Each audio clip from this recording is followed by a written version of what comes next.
Hi friends, welcome back to my channel. ఈరోజు మీకు ఈ సీరియల్లో ఏం జరిగిందో తెలుసుకోవాలి అనుకుంటున్నారా? అయితే వెంటనే మనం సీరియల్లోకి వెళ్ళిపోదాం. ఇక రాజ్ కోసం క్యారియర్ తీసుకుని ఆఫీస్కి వెళ్ళిన కావ్యకి అనామికతో కలిసి రాజ్ ఐస్ క్రీమ్ పార్లర్లో ఐస్ క్రీమ్ తిన్నట్టు, అలాగే ఇద్దరు కలిసి ఇక కార్లో ఆఫీస్కి వెళ్తున్నట్టు అంతా చూస్తుంది. కావ్యకి ఏమీ అర్థం కాదు. తనే తప్పుగా అపార్థం చేసుకుంటుందేమో అని తనకు తను నచ్చ చెప్పుకుంటుంది. ఆయన నాకెప్పుడు అన్యాయం చేయడు, ఇలాంటి పనులు ఎప్పుడు చేయడు, ఛీ నేనేంటి ఇలా ఆలోచిస్తున్నాను అని చెప్పి కావ్య అయితే తనకు తానుగా ధైర్యం చెప్పుకొని ఇంకా ఆఫీస్కి అయితే వెళ్తుంది. ఆఫీస్కి వెళ్ళిన కావ్యకి అక్కడ లాయర్ మాట్లాడిన మాటలకి ఒక్క క్షణం ఏమీ అర్థం కాదు. ఇక రాజ్ అయితే, సార్ త్వరగా ఇమీడియట్లీ విడాకులు సిద్ధం చేయండి, విడాకులు తీసుకోవడానికి మాకు ఇద్దరికి ఇష్టమే అని చెప్పడంతో లాయర్, అది కాదు సార్, విడాకులు ఇద్దరికి ఇష్టమే, కానీ ఆఖరి క్షణంలో ఎవరో ఒకరు అడ్డం తిరుగుతూ ఉన్నారు, ఇప్పుడు రోజుల్లో ఇవి ఫ్యాషన్ అయిపోయింది అని చెప్పి లాయర్ అంటుంటే, చూడండి అటువంటి ప్రాబ్లం ఏమీ లేదు, మా ఇద్దరికి ఇష్టమే అని చెప్పి రాజ్ అయితే ఇక లాయర్తో అంటూ ఉంటాడు. పక్కనే ఉన్న కావ్య, రాజ్ మనం ఆలోచించేది కరెక్టేనా, ఇప్పుడు తీసుకున్న నిర్ణయం కరెక్టేనా, మళ్ళీ ఏమైనా ఆలోచిద్దామా అని అడుగుతూ ఉంటే, లేదు లేదు శ్వేత, అస్సలు లేదు, మన ఇద్దరం కూడా కరెక్ట్గానే ఆలోచించాం, ఇది మాత్రమే కరెక్ట్ డెసిషన్ అని చెప్పి ఇక రాజ్ అయితే అక్కడే ఉన్న శ్వేతకి చెప్తాడు. కావ్యకి ఏమీ అర్థం కాదు. అక్కడే పక్కన ఉన్న కుర్చీలో కుప్పకూలిపోతుంది. ఇక రాజ్ అయితే శ్వేతకి నచ్చ చెప్పి ధైర్యం చెప్పి సంతోషంగా అక్కడి నుంచి పంపిస్తాడు.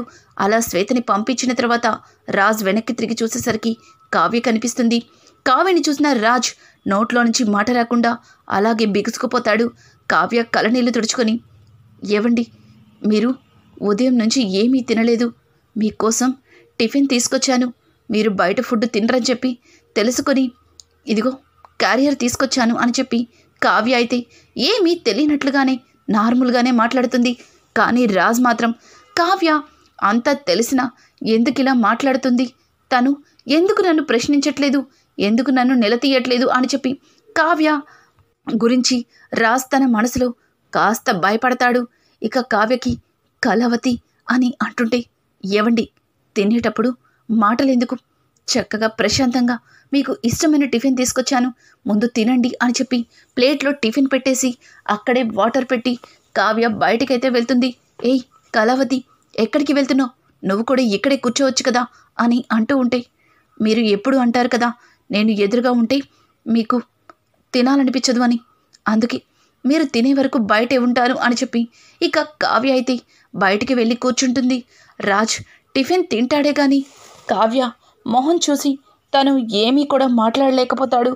ఒక విధంగా రాజ్ తన మనసులో తప్పు చేసిన ఫీలింగ్ అయితే రాజ్కి అనిపిస్తుంది. టిఫిన్ గబగబా తినేసి ఇక బయటికి వచ్చి చూసేసరికి అక్కడ కావ్య కనిపించదు. కావ్య లేకపోవడంతో ఒక్క క్షణం రాజ్కి ఏమీ అర్థం కాదు. ఇక అక్కడే ఉన్న తన ఆఫీస్ రిసెప్షన్లో ఉన్న వాళ్ళు శృతిని పిలిచి, ఇక్కడ కళావతి ఉండాలి కదా, ఏది అని అడగడంతో, సార్ మేడం గారు మీకు టిఫిన్ పెట్టి వెంటనే ఇంటికి వెళ్ళిపోయారు, మీరు అడిగితే ఇంటికి వెళ్ళిపోయాను అని చెప్పమన్నారు అని చెప్పడంతో, ఏంటి కళావతి ఇంటికి వెళ్ళిపోయిందా అని చెప్పి రాజ్ అయితే ఇక కావ్యకి ఫోన్ చేయడం మొదలు పెడతాడు. కానీ కావ్య అస్సలు ఫోన్ లిఫ్ట్ చేయదు. ఎంత ఫోన్ చేసినా సరే కావ్య లిఫ్ట్ చేయదు. Please Kavya please phone lift చేయి అని ఎంతలా ఫోన్ లిఫ్ట్ కొడుతున్నా కావ్య అస్సలు ఫోన్ లిఫ్ట్ చేయదు. ఇక కావ్య అయితే రాజ్ అలా శ్వేతతో విడాకుల గురించి లాయర్ని కలవడం, అక్కడ మాట్లాడుతున్న ప్రతి మాట ఒక్కొక్కటిగా కావ్యకి గుర్తొచ్చి ఇక తను ఏం చేయాలో అర్థం కాక ఆటోలో అలానే ఇంటి దాకా వెళ్ళిపోతుంది. ఇంటికి వెళ్ళిన కావ్య ఎవరు పిలిచినా పలకకుండా లోపల తను ఎప్పుడు ఇష్టపడే కృష్ణుడి విగ్రహం దగ్గరికి వెళ్తుంది. కృష్ణుడి దగ్గర కూర్చుని కావ్య చాలా బాధపడుతూ ఉంటుంది. ఇంతలో అక్కడికి ఇంద్రాదేవి అయితే వస్తుంది. అమ్మ కావ్య, ఏమైంది, రాజ్కి టిఫిన్ తీసుకుని వెళ్ళావు కానీ చాలా బాధగా కనిపిస్తున్నావు, ఏ రాజ్ ఏమన్నా మళ్ళీ ఏమన్నా అన్నాడా, చెప్పమ్మా చెప్పు అని అడిగినా సరే కావ్య మాత్రం మౌనంగానే ఉంటుంది. ఇంతలో రాజ్ కూడా ఇంటికి అనుకోకుండా వచ్చేస్తాడు. ఇక అపర్ణాదేవి అయితే, ఏంటి రాజ్ ఆఫీస్లో మీటింగ్ అన్నావు కానీ ఇంటికి వచ్చేసావు అని అడగడంతో, మమ్మీ అది కళావతి అని అడగడంతో అక్కడే ఉన్న రుద్రాణి అయితే, ఏంటి భార్య కోసం వెనకమాలే వచ్చేసావా? మరి అదేదో ఆటోలో కాకుండా ఆ కావ్యని నువ్వే ఇంటికి తీసుకురావచ్చు కదా అని చెప్పి ఇక రుద్రాణి అయితే మాట్లాడుతూ ఉంటుంది. అది కాదు, ముందు కళావతి ఎక్కడుందో చెప్పండి అని అడగడంతో కళ్యాణ్ అయితే, వదిన స్టోర్ రూమ్లో తనకి ఇష్టమైన కృష్ణుడి బొమ్మ దగ్గర కూర్చుందన్నయ్య. ఎందుకో వదిన చాలా డల్గా కనిపిస్తుంది. ఇప్పుడే నానమ్మ కూడా వదినతో మాట్లాడడానికి వెళ్ళింది అని అనడంతో రాజ్ వెంటనే స్టోర్ రూమ్లోకి అయితే వెళ్తాడు. అపర్ణ, రుద్రాణి, అక్కడ ఉన్న కుటుంబం మొత్తం కూడా కాస్త ఆశ్చర్యపోతారు. అలాగే ఎందుకు రాజ్ కావ్యని వెతుకుతున్నాడో అర్థం కాక రుద్రాణి వెళ్ళి చూద్దామని అనుకుంటుంది. ఇంకా అపర్ణాదేవి కూడా అక్కడికైతే వెళ్తుంది. రుద్రాణి, ఏదో జరిగింది, రాజ్ ఈ కావ్యని ఏదో అని ఉంటాడు, మళ్ళీ ఫీల్ అవుతుందని వెనుకమాలే వచ్చినట్టున్నాడు అని రుద్రాణి తన మనసులో అనుకుంటుంది. ఇంతలో అక్కడికి అనామిక అయితే వస్తుంది. అనామిక అయితే, ఏమైందా ఆంటీ, ఎందుకు అందరూ ఇంత హడావుడిగా ఉన్నారు, ఇంత కంగారు పడుతున్నారు అని అడగడంతో, అది తెలియకే నేను కూడా ఇక్కడే ఉన్నాను, అదిగో చూస్తున్నాను అని చెప్పి ఇక అక్కడే ఉండి అందరూ కూడా స్టోర్ రూమ్లో ఏం జరుగుతుందా అని చూస్తూ ఉంటారు. ఇక ఇంద్రాదేవి అయితే, చెప్పమ్మ కావ్య, ఏం జరిగింది అని అడుగుతూ ఉంటే ఇంతలో రాజ్ అక్కడికి రానే వస్తాడు. ఇంద్రాదేవి, రాజ్, ఏమైంది కావ్యకి?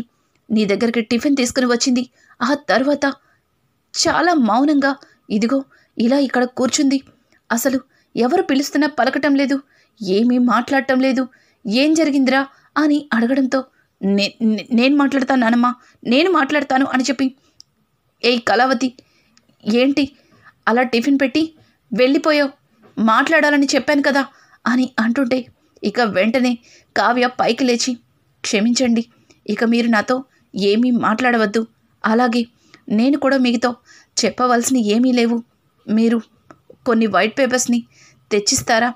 ఓ, మన కవిగారి దగ్గరుంటే, కవిగారు నాకు కొన్ని వైట్ పేపర్స్ కావాలి అని చెప్పడంతో వెంటనే కళ్యాణ్ కొన్ని వైట్ పేపర్స్ని తీసుకొచ్చి కావ్యకైతే ఇస్తాడు.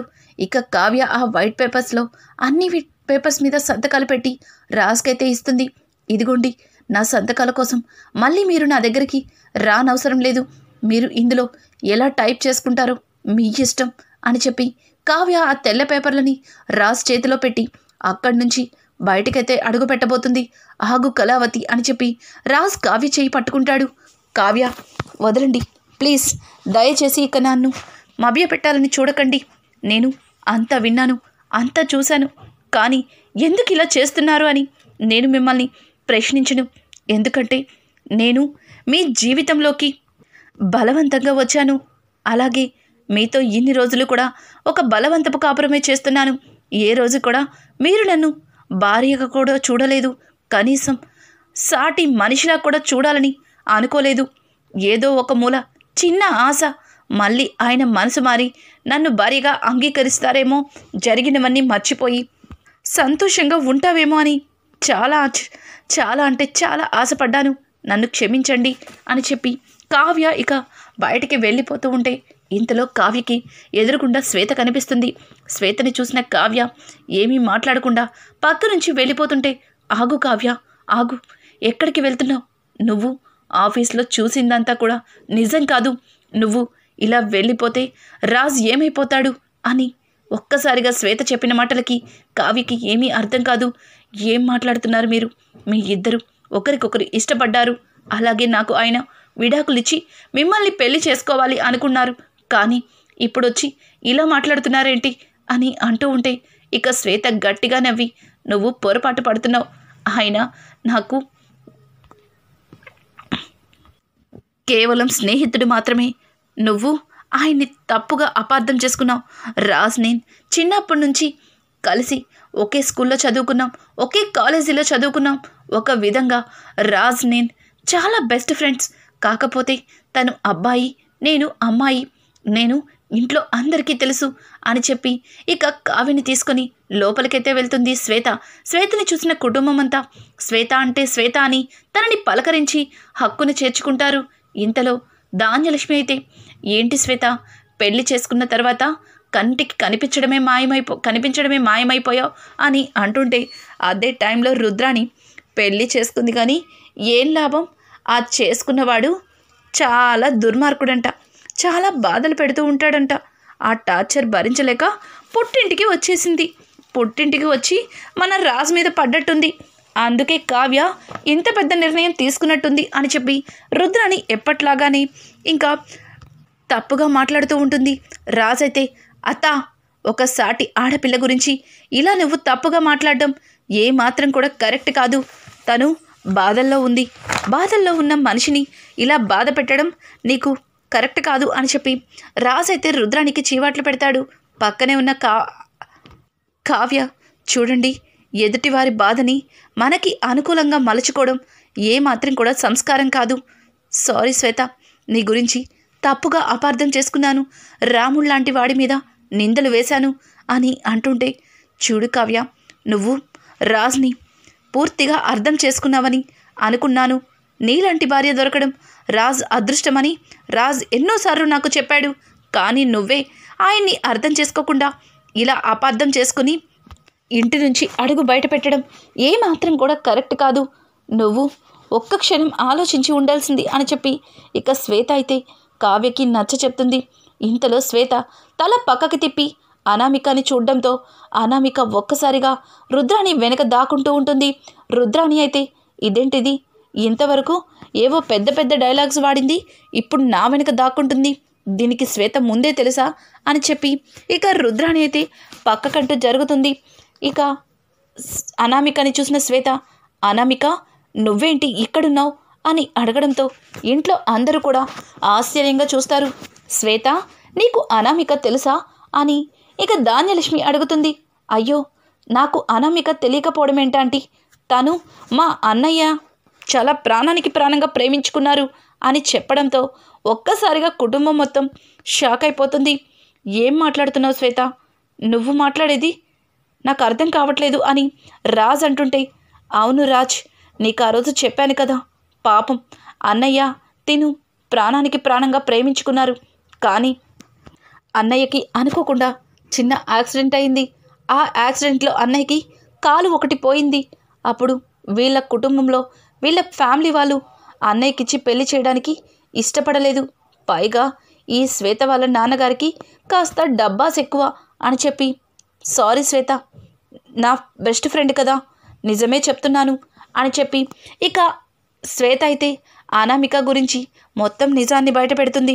కానీ అనామిక, నువ్విలా అన్నయ్యని మోసం చేస్తావని అస్సలు అనుకోలేదు.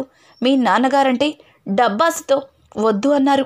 కానీ నువ్వు అన్నయ్య ఎంత ప్రాణానికి ప్రాణంగా ప్రేమించుకున్నారు. నిన్ను చూస్తే అన్నయ్య చాలా హ్యాపీగా ఫీల్ అవుతాడు. ఒక్కసారి మా ఇంటికి రా శ్వేత అని అంటూ ఉంటే వెంటనే రాజ్, శ్వేత, అనామిక కళ్యాణ్ భార్య, కళ్యాణ్ అనామిక ప్రాణానికి ప్రాణంగా ప్రేమించుకున్నారు. నువ్వు అనామికని తప్పుగా అపార్థం చేసుకున్నావు. నువ్వు అనుకున్న అనామిక తను కాదేమో అని చెప్పడంతో వెంటనే శ్వేత, లేదు రాజ్, ఈ అనామికనే. ఏంటి, ఈ అనామిక కళ్యాణ్ ప్రాణానికి ప్రాణంగా ప్రేమించుకున్నారా? ఇదంతా నాకు గందరగోళంగా ఉంది అని చెప్పి వెంటనే తన మొబైల్ని తీసి రాజ్కి ఇక అక్కడ ఉన్న వాళ్ళందరికీ కూడా అలాగే శ్వేత వాళ్ళ అన్నయ్య ఈ అనామిక ముగ్గురు కలిసి దిగిన ఫొటోసు, అలాగే వాళ్ళ అన్నయ్య అనామిక దిగిన ఫొటోస్ని అందరి ముందు పెడుతుంది. అవి చూసిన కళ్యాణ్ అనామికని చెయ్యి పట్టుకొని మధ్యలోకి తీసుకొస్తాడు. ఏంటిదంతా, ఏంటి, ఎందుకు చేశావు? నేను మొదటిసారిగా నిన్ను ప్రేమించాను, నువ్వే నా జీవితం, నువ్వే నా సర్వస్వం అన్నావు. కానీ ఇదంతా ఏంటి అని అడగడంతో వెంటనే కావ్య, ఆగండి కవి గారు, ఎందుకు అనామికని అపార్థం చేసుకుంటున్నారు? తను ప్రేమించి ఉండొచ్చు, అలాగే వాళ్ళ పెద్దలు ఆ ప్రేమని వద్దని ఆపేసుంటారు. తర్వాత తను మిమ్మల్ని చూసి ఇష్టపడిందేమో అని అనడంతో, ఇష్టపడిందా? మీ ఇద్దరు ప్రేమించుకొని ఎన్నాళ్ళవుతుంది? అనామిక మా అన్నయ్య స్కూల్ డేస్ నుంచి రాజ్ నేను ఎలా అయితే బెస్ట్ ఫ్రెండ్సో వాళ్ళు కూడా అదే ఫ్రెండ్స్. కాకపోతే వాళ్ళ ఫ్రెండ్షిప్ ప్రేమగా మారింది.